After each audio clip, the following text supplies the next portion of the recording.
Oo, passenger. Ito yung dahilan ko bakit passenger, ano na ako.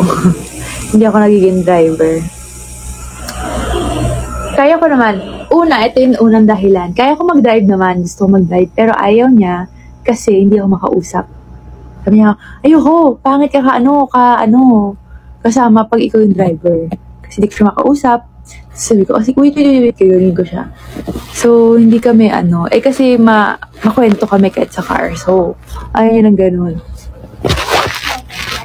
Oh, yun. Tapos yung pangalawa, sumasakit pa ako. Namamaga talaga, guys. Parang na-spring, ganun.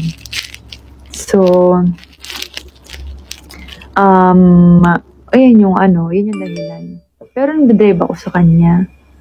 Sabi ko sa kanya, magdadrive lang ako kapag yung car ko. Pero pag yung car mo, no. Kasi ang bigat ng Fortuner.